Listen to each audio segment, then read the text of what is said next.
আগে ছিল একাধিক মামলা, এখন সম্পদ বেড়ে দ্বিগুণ। 1 বছর আগে মামলার ভারে জটিল এক অবস্থায় পড়েছিলেন মার্কিন প্রেসিডেন্ট ডোনাল্ড ট্রাম্প।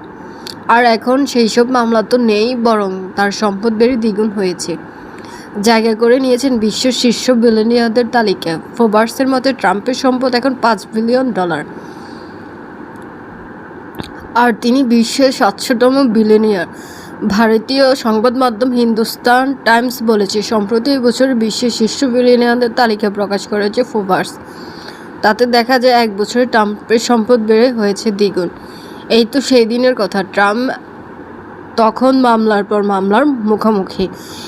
এর মধ্যেই গত বছর নিজের সম্পদ নিয়ে জালিয়াতি দেয় তার বিরুদ্ধে রায় দেন আদালত। এমনকি নিউ ইয়র্কের তখনকার অ্যাটর্নি জেনারেল লেটিনিয়া জেমস তার সম্পদ জব্দ করার আশ্বাসও দেন। এমনকি তার 40 ওয়াল স্ট্রিট ভবনও জব্দের তালিকায় ছিল। কিন্তু ট্রাম্প খুবই দ্রুত ঘুরে দাঁড়িয়েছেন। তার লিগ্যাল টিম এতে বেশ দারুণ সব কাজ করেছে। আর ব্যবসায়ী হওয়ার সুবাদে ট্রাম্প ভালোভাবে জানতেন কিভাবে এমন অবস্থা থেকে ঘুরে দাঁড়াতে হয়।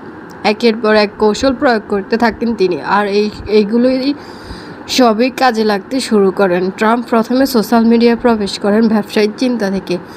চালু করেন ট্রুথ সোশ্যাল। এতে কিছুটা ক্ষতি হলেও সমর্থকেরা একত্র হতে পেরে একটা প্ল্যাটফর্ম তৈরি হয়। স্টক মার্কেটও চাঙ্গা করে। তবে ফোর্বসের মতে ট্রাম্পকে দ্রুত এগিয়ে নিয়ে গেছে ক্রিপ্টোকারেন্সি। গত বছর অক্টোবর মাসে একটি ক্রিপ্টো প্রজেক্ট চালু করেন। এতে করে তার বিনিয়োগকারী পান, আর এই অভিনব উদ্যোগে তাকে এগিয়ে নিয়ে যায় নির্বাচনের মাঠেও। এখানেই থেমে থাকেননি ট্রাম্প। তিনি নিজের নামে হ্যাশট্যাগ চালু করে ডিজিটাল টোকেন ব্যবস্থা আনেন। তাতে বিনিয়োগকারীও সাধারণ একটি প্ল্যাটফর্ম ফার্ম, আর ট্রাম্প শেয়ারের দাম বাড়তে থাকে হু হু করে। তবে ঘনিষ্ঠ সহযোগী ইলন মাস্কের চেয়ে সম্পদের দিক থেকে অনেক পিছিয়ে রয়েছেন মার্কিন প্রেসিডেন্ট ট্রাম্প। 3000-এর বেশি বিলিয়নিয়ারদের তালিকার শীর্ষে থাকে ইলন মাস্কের সম্পদ এখন $332 বিলিয়ন। তবে ফোর্বস যে 3028 জন বিলিয়নিয়ারের তালিকা প্রকাশ করেছে, তাদের মোট সম্পদের পরিমাণ $16 ট্রিলিয়ন বেশি।